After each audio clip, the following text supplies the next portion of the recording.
Aon, nu terugleggen. Aardige variant. Zag er wat ingewikkeld uit. Setelah Kevin Dix, kini timnas Indonesia dipastikan bakal ketambahan amunisi baru lewat pemain keturunan yang baru saja tiba di Jakarta hari ini, Rabu, 13 November 2024. Mereka adalah Tim Gepens dan Dion Marks, dua pemain muda dari Liga Belanda tersebut terpantau sudah tiba di tanah air. Dari postingan di media sosial yang beredar, kedua pemain tersebut hadir di Indonesia bersama agen dari Indonesia, Fardi Bahdim. Menurut keterangan dari pelatih timnas Indonesia U20, Indra Syafri disebutkan bahwa Tim Gepens dan Dion Marks bakal menjalani proses perpindahan kewarganegaraan. Ada dua yang sedang diproses, Dion dan Tim. Tanggal 14 dia datang ke Indonesia untuk tes kesehatan, mungkin interview dan sebagainya, diucapnya pada 9 November 2024 lalu.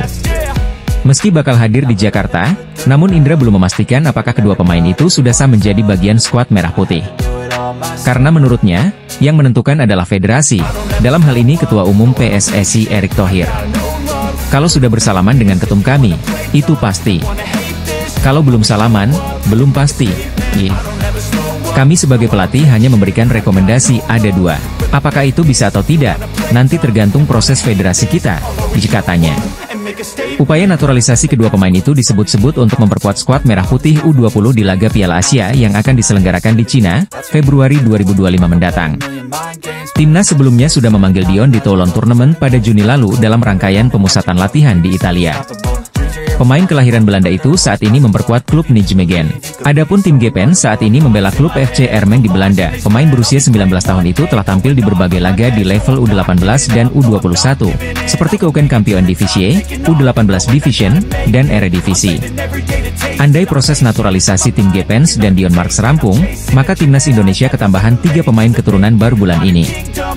Sebelumnya pada Jumat, 8 November 2024, lalu, skuad Garuda resmi ketambahan Kevin Dix yang sah menjadi WNI setelah mengambil sumpah dan janji pewarganegaraan di Copenhagen, Denmark. Kehadiran Kevin Dix bakal jadi amunisi berharga timnas Indonesia senior yang akan tampil di putaran ketiga kualifikasi Piala Dunia 2026 bulan ini. Pelatih timnas Indonesia, Shin Tae-yong memberikan konfirmasi. Ia menjamin Kevin Dix akan bermain dengan timnya menghadapi Jepang. Kevin Dix baru sampai di Indonesia pada Selasa, 12 November 2024. Ia langsung mengikuti latihan bersama skuad Garuda di Stadion Madia, Senayan, Jakarta Pusat, pada petang harinya. Kevin Dix akan menjadi pengganti Mees Hilgers. Pemain berusia 23 tahun itu tidak dilepas FC Twente ke timnas Indonesia karena cedera hamstring. Tidak usah khawatir, Kevin Dix akan dimainkan 100%, ujar Shin Tae-yong kepada wartawan di Stadion Madia. Lebih lanjutnya, Shin Tae-yong juga memuji kekuatan Jepang. Ia menganggap Samurai Biru sebagai yang terbaik di Asia dan nomor 1 di putaran ketiga kualifikasi Piala Dunia 2026 zona Asia. Semua pemain baru saja bergabung dan ini harinya persiapan dan antisipasi lawan dengan baik, itu tur Shin Tae-yong. Seperti yang kita tahu tim Jepang terbaik di Asia dari peringkat FIFA. Yang penting percaya diri dari pemain, baik dari segi fisik, dari manapun kita tidak akan kalah secara mental dari mereka, kata Shin Tae-yong. Seperti yang saya bicarakan, di grup ini Jepang terbaik dan nomor 1 di Asia. Tim Jepang ini pelatih Haji Memoriyasu tampil dengan baik, Shin Tae-yong menjelaskan. Organisasi dengan baik dan kita harus mempersiapkan ini dengan benar-benar Raika, hasil bisa berubah dan saya tidak bisa memprediksi hasilnya, imbu Shin Tae-yong. Kevin Dix langsung ikut sesi latihan timnas Indonesia jelang menghadapi timnas Jepang di kualifikasi Piala Dunia 2026 zona Asia. Alih-alih merasa lelah karena perjalanan jauh, Dix langsung menggeber latihan dengan para pemain timnas Indonesia. Momen menarik juga terjadi sebelum skuad Garuda memulai latihan, di mana Dix memperkenalkan diri di tengah-tengah pemain. Setelah itu, mereka memulai latihan dengan berlari memutari lapangan di Stadion Madia Gelora Bung Karno, Jakarta. Sebelumnya, Dix mendapat pelukan hangat dari pelatih Shin Tae-yong di hotel tempat tim menginap. Ia mengaku sudah tidak sabar untuk membela timnas Indonesia. Bintang veteran timnas Jepang, Yuto Nagatomo memprediksi laga lawan timnas Indonesia di kualifikasi Piala Dunia 2026 bakal jadi laga yang sulit. Di atas kertas, Jepang yang saat ini ada di posisi 15 dunia layak untuk diunggulkan lawan timnas Indonesia yang saat ini ada di peringkat 130 dunia. Namun Nagatomo tak melihat kekuatan kedua tim benar-benar memiliki perbedaan besar seperti jarak ranking kedua tim. Nagatomo justru tanpa ragu menyebut timnas Indonesia makin berkembang. Hal itu yang membuat skuad Garuda dinilai bakal menghadirkan perlawanan sengit. Tingkat permainan tim Indonesia semakin berkembang. Saya tahu bahwa ini akan menjadi pertandingan yang sangat sulit. Seperti yang kita lihat di sini, ada banyak minat dari masyarakat Indonesia terhadap sepak bola. Saya sangat menantikannya. Ditutur Nagatomo seusai latihan perdana timnas Jepang di Jakarta, Senin, 11 November 2024. Nagatomo juga memberikan pujian pada antusiasme supporter Indonesia. Jepang yang bakal jadi lawan skuad Garuda mendapat sambutan luar biasa. Saya sangat tersentuh saat kami tiba di bandara. Para penggemar, Anda datang ke bandara dan menyambut kami. Dari langkah pertama yang saya ambil di luar bandara, saya tahu bahwa negara ini luar biasa. Saya merasa sangat senang berada di sini dan juga sangat senang bisa bermain melawan Indonesia, ujar Nagatomo. Yuto Nagatomo saat ini sudah berusia 38 tahun. Kiprahnya yang paling dikenang adalah saat jadi bagian Inter Milan untuk kurun waktu yang terbilang lama, yaitu 2011 hingga 2018. Selain itu ia juga sempat membela Galatasaray dan Marseille. Jepang saat ini jadi pemuncak klasemen grup C dengan nilai 10. Sedangkan timnas Indonesia ada di peringkat kelima dengan koleksi 3 poin. Pemain timnas Indonesia, Mees Hilgers dipastikan bermain dengan FC Twente saat melawan Ajax Amsterdam dan berpeluang membela timnas Indonesia karena tidak jadi cedera. Kabar gembira datang kepada para pendukung timnas Indonesia. Pasalnya, bek andalan timnas Indonesia, Mees Hilgers, dipastikan tidak mengalami cedera serius. Hal itu bisa dilihat dari nama Mees Hilgers yang masuk starting line-up FC Twente melawan Ajax Amsterdam dalam lanjutan Eredivisie 2024 hingga 2025. Hilgers dipastikan akan bermain sejak menit pertama dan mengawal lini belakang The Tukers. Munculnya nama Hilgers dalam line-up FC Twente jelas menjadi kabar baik bagi timnas Indonesia. Sebelumnya, bek berdarah Manado itu memang dikabarkan mengalami cedera hamstring. Hilgers mengalami cedera saat membela FC Twente melawan Willem II pada laga pekan ke-11 Liga Belanda 2024 hingga 2025 di Stadion Koning Willem II, Tilburg, 2 November 2024. Dalam laga itu, Mees Hilgers bermain sejak menit pertama, namun ditarik keluar pada awal babak kedua.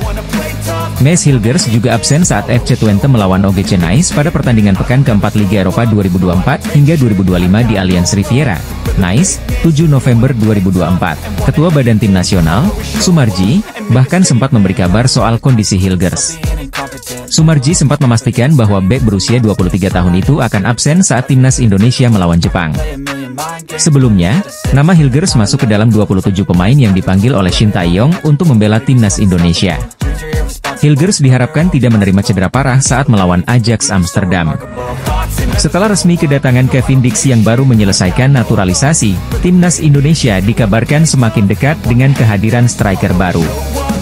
Top skor Liga Belanda itu bahkan sangat percaya diri mengatakan jika dirinya akan segera disahkan sebagai pemain timnas Indonesia pada tahun 2025 nanti. Seperti diketahui, timnas Indonesia baru saja merampungkan proses naturalisasi terhadap pemain asal Belanda keturunan Ambon, Maluku yaitu Kevin Dix. Bersama dua pemain timnas putri yaitu Noah Johanna Christina Cornelia Laatomu dan Estella Raquel Loupati, mereka resmi disumpah sebagai WNI, Jumat malam, 9 November 2024. Setelah menaturalisasi Kevin Dix, PSSI tampaknya masih belum berhenti berburu pemain keturunan susunya di Belanda untuk timnas Indonesia. Apalagi, Sekjen PSSI Yunus Nusi dalam rapat paripurna bersama Komisi X DPR RI mengungkapkan jika pihaknya masih akan menambah pemain naturalisasi lagi. Ditambah lagi dengan fakta bahwa sampai saat ini pelatih Shin Tae-yong masih belum menemukan sosok yang tepat untuk mengisi sektor serang timnas Indonesia. Maka dari itu, sejumlah rumor bermunculan terkait siapa sosok striker keturunan Belanda yang kini tengah didekati oleh timnas Indonesia melalui PSSI. Satu nama yang kemungkinannya paling kuat muncul ke permukaan yaitu Mauro Zijlstra, striker keturunan Bandung yang pernah menempati ranking kedua top skor Liga Belanda. Musim lalu, ia mengoleksi 8 gol dan 1 assist dari 12 kali penampilan bersama NEC Nijmegen U21. Kini, ia mencoba peruntungan di FC Volendam. Rumor semakin dekatnya Mauro Zijlstra ke timnas Indonesia dikonfirmasi oleh Yusa Nugraha melalui kanal YouTube-nya. Kabar ini ia terima dari Exco PSSI Arya Sinulinga. Mauro Zijlstra saat ini sudah mengirim semua suratnya ke PSSI dan sudah sampai juga di PSSI. Karena saat aku bertemu dengan Pak Arya Sinulinga, Pak Arya juga bilang kalau suratnya sudah sampai di PSSI. Semua dokumennya dilihat dengan detail. Pak Arya bilang seperti itu, ujarnya. Namun, Yusa Nugraha menjelaskan bahwa proses naturalisasi Mauro Zijlstra sedikit terhambat lantaran agenda timnas Indonesia di Piala Asia U20 pada awal 2025. Sebagai informasi, Piala Asia U20 2025 akan berlangsung mulai 6 hingga 23 Februari 2025 di Cina. Timnas Indonesia menargetkan finish 4 besar demi lolos Piala Dunia U20. Proses naturalisasinya saat ini harus menunggu sebentar, karena pemain U20 Timnas Indonesia saat ini memiliki prioritas. Sebentar lagi mereka bermain di Piala Asia, paparnya. Sebelumnya, Mauro Zijlstra pernah mengatakan kalau dirinya hampir menyelesaikan proses naturalisasinya untuk memperkuat Timnas Indonesia. Semua dokumennya sekarang ada di PSSI. Aku tinggal menunggu sampai mereka memeriksa semua dokumen itu, jelas Mauro Zijlstra dikutip dari YouTube Yusa Nugraha.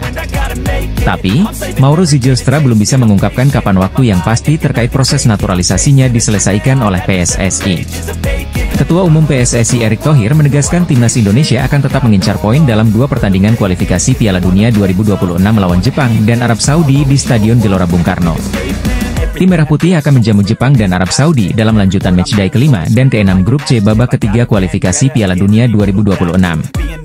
Skuad Garuda akan bertemu Jepang pada Jumat, 15 November 2024, dan Arab pada Selasa, 19 November 2024, di Stadion Gelora Bung Karno, Jakarta.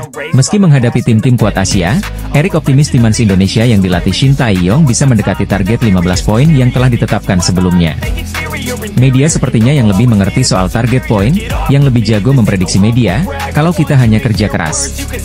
Tapi kalau saya selalu setiap pertandingan ingin dapat poin. Karena waktu itu kan saya sampaikan 15 poin untuk 10 pertandingan. Kali ini kita 4 pertandingan meraih 3 poin, artinya untuk mencapai 15 poin tidak mudah. Terbaik mungkin 12 poin, ujar Erick di sela memantau kondisi rumput SUGBK, Jakarta, Jumat, 7 November 2024. Dalam 4 pertandingan sebelumnya di Grup C, Indonesia mengumpulkan 3 poin dari 3 hasil imbang lawan Arab Saudi, Australia, dan Bahrain. Serta 1 kekalahan saat melawat ke markas Cina. Sementara itu, tim Samurai Biru kini masih kokoh memimpin klasemen sementara Grup C dengan 10 poin yang diraih dari hasil 3 kemenangan dan 1 hasil imbang. Erick menekankan bahwa target lolos ke Piala Dunia 2026 tetap menjadi prioritas utama PSSI. Erick menyebut tidak ada perbedaan target untuk seluruh tim nasional, baik itu senior maupun kelompok umur. Dalam evaluasi saya kepada Coach Nova Arianto, Coach Indra Syafri, dan Coach STY sama saja targetnya. Coach Nova meloloskan ke Piala Dunia, Coach Indra sama, Coach STY targetnya sama Piala Dunia. Saya tidak membedakan siapapun pelatihnya, tegas Erick. Erick juga senang saat ini PSSI mendapat dukungan dari berbagai pihak. Hal itu menunjukkan kepercayaan publik terhadap PSSI yang semakin membaik. Erick juga terus mengupayakan yang terbaik untuk PSSI dan Timnas agar semua pihak merasa senang. Ini belum pernah terjadi PSSI mendapat kepercayaan seperti ini dari publik. Ada sponsor susu, minuman, perusahaan finance, aksiar, dan tiketing. Ini membuktikan ketika PSSI bekerja secara profesional dan transparan, semua pihak merasa senang. Pemerintah happy, masyarakat happy, sponsor dari pihak swasta happy, ucap Erick. Meski demikian, Erick menegaskan PSSI tidak boleh cepat puas. Dengan keberhasilan PSSI saat ini, semua mata akan tertuju pada PSSI, dan harapan masyarakat pastinya lebih tinggi lagi. PSSI tidak boleh puas, tidak boleh cepat ngos-ngosan, harus terus berpacu lagi, kuat lagi. Karena semua mata sangat menyorot kepada sepak bola dan ekspektasi masyarakat akan sangat tinggi, ujar Erick. 3 penyerang keturunan yang menjadi buruan PSSI untuk memperkuat timnas Indonesia. Sekjen PSSI Yunus Nusi mengatakan beberapa penyerang yang masuk radar PSSI masih dalam proses. Ya, kita tetap dalam proses. Striker kita masih dalam proses, kata Yunus Nusi kepada awak media. Kami belum bisa mengumumkan namanya. Sebab, kita agak menemui beberapa hambatan untuk mencari striker yang berdarah Indonesia, dilanjut mantan anggota Exco PSSI ini. Meski tidak mengungkap siapa saja penyerang yang dalam proses, sudah dapat diterka siapa-siapa saja penyerang yang dimaksud Yunus Nusi. Pertama ada nama Mauro Zylstra. Dalam beberapa kesempatan, Mauro Zylstra mengaku sudah mengirimkan berkas naturalisasi kepada PSSI. Pernyataan itu pertama kali diungkapkan Mauro Zylstra medio Agustus 2024. Namun, hingga PSSI memperkenalkan Mees Hilgers, Eliano Reijers sampai Kevin Dix sebagai calon pemain timnas Indonesia, Mauro Zylstra tak kunjung mendarat di tanah air. Saat ini, Mauro Zylstra berstatus penyerang FC Volendam U21. Berusia 19 tahun dengan tinggi badan mencapai 188 cm, Mauro Zylstra muncul sebagai bomber mematikan timnas Indonesia. Mengutip dari laman Transfermarkt, Mauro Zylstra telah mengemas 2 gol dan 1 assist dari 3 penampilan bersama FC Volendam U21. Kedua ada nama Ula Romeni. Sejak Maret 2024, PSSI sudah mendekati penyerang FC Utrecht yang satu ini. Namun, sampai sejauh ini Ula Romeni belum mengiyakan gabung timnas Indonesia sekalipun sudah dibujuk sang rekan, Ragnar Oratmangoen. Bersama FC Utrecht musim ini, Ula Romeni tampil oke. Dari 9 laga Eredivisie 2024 hingga 2025, pesepak bola 24 tahun ini mengemas 2 gol. Dan terakhir ada nama Miliano Jonathans. Miliano Jonathans saat ini berstatus runner-up top skor Liga 2 Belanda 2024 hingga 2025. Dari 13 laga bersama Vitesse Arnhem di Liga 2 Belanda 2024 hingga 2025, Miliano Jonathans mengemas 8 gol dan 3 assist. Pesepak bola 20 tahun yang biasa beroperasi sebagai winger kanan ini hanya kalah 1 bola dari top skor sementara yang bermain untuk SC Telstar, Zakaria Edah Chori. Miliano Jonathans mengaku sudah dihubungi PSSI dan akan mempertimbangkan tawaran tersebut. Tim nasional Indonesia patut berbangga dengan pencapaian rekor baru di dunia sepak bola seusai sejajar dengan 5 negara terkuat di Asia. Pengamat sepak bola, Akmal Marhali mengatakan timnas Indonesia saat ini menunjukkan kualitas yang sangat baik. Dia menuturkan bahwa timnas Indonesia bisa sejajar dengan Jepang, Arab Saudi, Australia, dan Korea Selatan. Rekor timnas Indonesia sejajar dengan Jepang, Arab Saudi, Australia, Korea Selatan. Tulis Akmal di Instagram pribadinya dilansir Selasa, 5 November 2024. Menurut Akmal, pencapaian sepak bola Indonesia itu patut diperhitungkan hingga sekarang. Sebab, dia mengungkapkan bahwa Indonesia menjadi satu-satunya negara di ASEAN yang sukses meloloskan 3 skuad ke Piala Asia. Mulai dari timnas senior, timnas U20, dan timnas U17. Bahkan, di Asia, Indonesia sejajar dengan 8 negara elit sepak bola yang meloloskan 3 timnasnya. Mulai dari Jepang, Korea Selatan, Arab Saudi, Australia, Iran, Uzbekistan, Korea Utara, dan Cina, jelasnya. Akmal menilai pencapaian atlet sepak bola Indonesia itu patut dibanggakan. Oleh karena itu, dia menyebut peluang Indonesia lolos ke Piala Dunia mesti diperhitungkan dengan baik, prestasi yang membanggakan. Tinggal bagaimana menyiapkan diri secara maksimal untuk lolos ke Piala Dunia, kata dia. Selain itu, Akmal mengatakan timnas Indonesia yang dilatih Shin Tae-yong memang berat untuk lolos langsung ke Piala Dunia. Sebab, dia menuturkan hal tersebut masih mungkin ditembus skuad Garuda bersama Shin Tae-yong. Mulai dari timnas senior yang dilatih Shin Tae-yong yang sedang berjuang di babak ketiga kualifikasi Piala Dunia 2026 Grup C Zona Asia. Untuk lolos langsung sangat berat. Tapi, buat lolos ke babak keempat kualifikasi Piala Dunia 2026 sangat terbuka. Syaratnya, kalahkan Bahrain dan Cina saat menjadi tuan rumah, paparnya. Sementara itu, Akmal Marhali turut menyoroti persiapan timnas Indonesia U20 di bawah kepemimpinan pelatih Indra Syafri dan timnas Indonesia U17 bersama pelatih Nova Arianto. Dia mengungkapkan timnas junior itu bisa mendapatkan tiket ke Piala Dunia U20 dan U17 sekaligus. Komisi 13 DPR RI mengabulkan permohonan naturalisasi Kevin Dix. Sang pemain ditargetkan dapat turun di laga timnas Indonesia versus timnas Arab Saudi pada 19 November 2024. Keputusan pemberian status kewarganegaraan untuk Kevin Dix diambil dalam rapat kerja Komisi 13 DPR RI bersama Menpora RI Dito Aryo Tejo dan Sekjen PSSI Yunus Nusi. Raker itu berlangsung di Gedung Parlemen, Senayan, Jakarta, Senin, 4 November 2024. Dengan begitu, proses naturalisasi Dix akan berlanjut tahap rapat paripurna DPR RI yang biasanya berlangsung hari Selasa.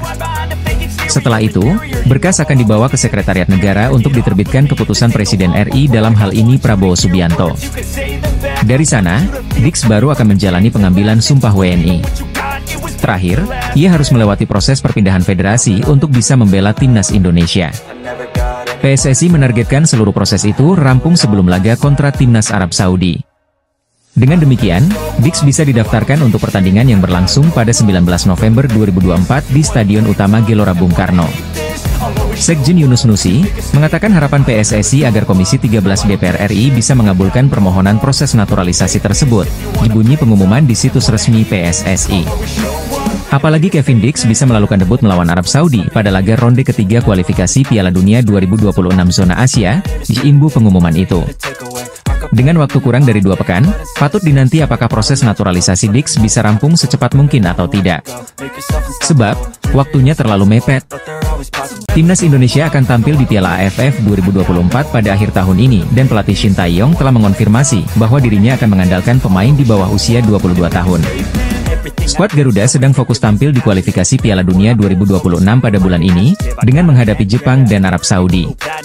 Kedua laga digelar di Stadion Gelora Bung Karno, dengan timnas Indonesia akan menghadapi Jepang pada 15 November 2024 dan Arab Saudi pada 19 November 2024. Hanya beberapa pekan kemudian, skuad Garuda akan kembali ke lapangan untuk Piala AFF 2024, yang akan dimulai pada Desember 2024. Namun, karena ajang ini berada di luar jendela FIFA, alias FIFA Matchday, maka klub tidak berkewajiban untuk melepas para pemainnya jika dipanggil tim nasional. Para pemain senior yang jadi andalan di klubnya, seperti mereka yang berkarir abroad, pun sulit melepas para pemainnya. Oleh karena itu, pelatih Shin Tae-yong mengatakan bahwa dirinya akan mengandalkan pemain dari tim U22 untuk ajang ini. Memang tim kita akan datang dengan timnas U22. Jadi pastinya bisa kurang secara kemampuan dibanding tim lain, kata ST kepada para wartawan di FX Sudirman dalam acara Trofi Tour Piala AFF 2024. Sejatinya, tidak ada aturan mengenai hal itu dari AFF, namun Shin Tae-yong memilih untuk memberi kesempatan kepada para pemain mudanya untuk berkembang. Kendati demikian, sang pelatih asal Korea Selatan mengaku tetap ingin memperebutkan trofi Piala AFF 2024, setidaknya mencapai final. Tetapi saya akan berusaha semaksimal mungkin dan saya berharap kita bisa datang sampai ke final dan kemampuan kita ya segitunya juga sudah berkembang juga sampai sekarang. Jadi jujur ya saya berharap bisa masuk final Piala AFF, tambah Shin Tae-yong. Dia tetap bisa memanggil para pemain abroad yang berusia di atas 22 tahun, tentunya. Namun, mempertimbangkan pernyataannya di atas, maka mari beranggapan bahwa Shin Tae-yong akan mengandalkan pemain berusia maksimal 22 tahun sepenuhnya. Di bawah Mister Shin Tae-yong masih bisa mengandalkan kiper bintangnya, Hernando Ari, yang kini berusia tepat 22 tahun. Bintang AC Milan Tijjani Reijers akhirnya mau berbicara jujur soal perasaan sebenarnya terhadap timnas Indonesia yang juga tempat asal dari sang ibu. Padahal, Tijjani Reijers pernah menolak timnas Indonesia beberapa waktu lalu dan terbukti kini dirinya tak tergantikan di lini tengah tim Belanda. Banyak supporter timnas Indonesia yang sekarang mulai ikut membantu federasi untuk mencari pemain keturunan di Eropa. Hal ini tidak terlepas dari fenomena sejumlah pemain keturunan khususnya di Belanda yang kini memilih untuk bermain di tanah asal leluhurnya, timnas Indonesia. Kehadiran mereka pun dirasa membawa dampak instan lantaran prestasi yang digapai timnas Indonesia dalam waktu singkat. Salah satunya lolos babak ketiga kualifikasi Piala Dunia. Keberhasilan itu pun tidak dapat dipisahkan begitu saja dari peran pemain keturunan tersebut. Apalagi, sekarang sudah ada 13 penggawa asal Eropa di timnas Indonesia. Meskipun telah banyak diminati oleh pemain Eropa untuk opsi karir internasionalnya, namun timnas Indonesia juga pernah mendapat penolakan dari mereka. Salah satunya ialah dari bintang AC Milan Tijjani Reijers yang pernah menolak tawaran bergabung dengan timnas Indonesia demi Belanda. Akan tetapi, kesabaran Tijjani Reijers tersebut akhirnya terjawab karena saat ini dirinya menjadi pilihan utama pelatih Ronald Koeman di timnas Belanda. Selang beberapa waktu setelah menolak timnas Indonesia, Tijjani Reijers pun mengungkapkan perasaan sebenarnya terhadap tempat asal sang ibu. Di depan FIFA, Tijjani Reijers mengatakan jika dirinya sangat bangga mempunyai identitas Indonesia. Apalagi adiknya yaitu Eliano Reijers juga memilih gabung skuad ST. Latar belakang Indonesia saya adalah sesuatu yang sangat saya banggakan. Itu adalah bagian besar dari identitas saya, kata Tijjani Reijers dikutip dari laman FIFA. Sebagai informasi, Tijjani Reijers mempunyai garis keturunan Indonesia dari sang ibu yang bernama Angelina Lekatompesi asal Ambon. Meski sudah memilih Belanda sebagai karir internasionalnya, Tijani Rejders mengaku senang masih mendapat dukungan dari supporter timnas Indonesia. Tijani Rejders kemudian memberi komentar soal keputusan adiknya yaitu Eliano Rejders yang pada akhirnya memilih bela timnas Indonesia. Eliano Rejders belum lama ini telah disumpah menjadi WNI dan telah jalani debut bersama timnas Indonesia di kualifikasi Piala Dunia 2026 lalu. Melihat momen tersebut, Tijani Rejders merasa cukup bangga bisa melihat Eliano Rejders tampil untuk mewakili timnas Indonesia menuju Piala Dunia. Gelandang milik MU berdarah Belanda ini terang-terangan ingin kembali mendapat tawaran dari PSSI untuk bermain bagi timnas Indonesia. Padahal, pemain keturunan Jakarta ini pernah mengabaikan tawaran dari PSSI untuk bergabung dengan timnas Indonesia pada tahun 2022 silam.